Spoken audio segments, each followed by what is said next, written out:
Et salut à tous, j'espère que vous allez bien. Aujourd'hui on se retrouve pour une petite vidéo sur mes plugins de reverb préférés. Récemment sur la chaîne on a vu comment on se servait de reverb sur la voix.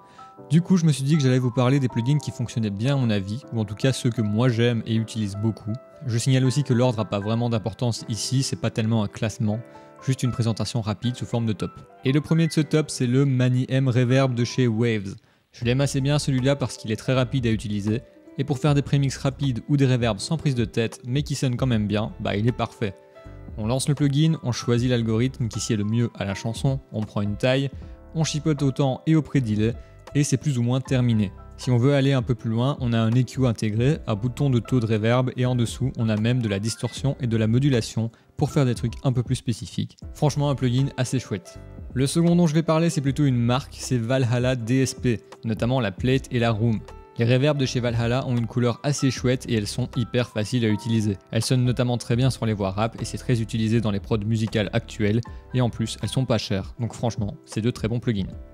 La troisième reverb de mon top, c'est l'émulation de la Lexicon 224 de chez Universal Audio. Franchement très bonne émulation, c'est un peu moins facile d'accès vu qu'il faut avoir du hardware de chez UAD et acheter le plugin en plus, mais la Lexicon 224 c'est à la base un hardware légendaire et l'émulation ici est vraiment incroyable. C'est pas très facile à utiliser par contre si vous connaissez pas trop le hardware, mais si vous n'y arrivez pas de panique, il y a des presets qui sont plutôt bons et vous pouvez partir de là.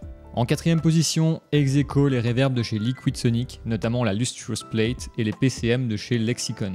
Alors personnellement, j'aime beaucoup les PCM de chez Lexicon, mais elles sont pas données, et je voulais quand même parler de plugins accessibles aussi dans mon top, donc je parle des Liquid Sonic qui fonctionnent vraiment pas mal, et qui sont quand même vachement moins chers. La Lustrous Plate marche vraiment bien sur les voix. Pour les PCM, toute la gamme est bonne. C'est pas donné, mais c'est fait par Lexicon qui pèse dans le game depuis leur toute première reverb à algorithme qui étaient tout simplement les premières reverbs digitales à se démocratiser dans les studios. Ils savent ce qu'ils font et leurs plugins sonnent simplement Lexicon, et personnellement j'aime assez. Et enfin la dernière c'est l'Altiverb, une reverb à convolution. En gros ça veut dire que ça émule assez bien un maximum d'endroits et de hardware. L'Altiverb elle est autant utilisée dans la musique que dans le cinéma parce que ça permet notamment d'avoir des choses du genre la reverb d'une Fiat Tipo, d'un escalier d'immeuble, mais on peut aussi avoir de la reverb de l'Opéra de Sydney, du Jet Studio, en passant par des plates et des amplis Fender. C'est tellement complet et versatile que c'est impossible de ne pas la compter parmi les meilleures reverbs existantes. Ça demande un peu de maîtrise et de connaissances, mais on peut vraiment faire tout ce qu'on veut avec ce plugin et en plus il marche vraiment très bien. D'ailleurs en parlant de ça, on fera peut-être des comparatifs de plugins plus tard sur la chaîne, on passera peut-être quelques reverbs en revue, donc si ça vous intéresse, abonnez-vous pour ne pas manquer ça. Aussi si ce concept de vidéo un peu plus chill où je vous présente simplement des choses que j'utilise au quotidien vous a plu, n'hésitez pas à nous le faire savoir en commentaire, perso ça m'a bien amusé, donc je pense que je vais en refaire. Voilà bah écoutez, ça sera tout pour cette fois, donc je vous souhaite un bon appétit, salut!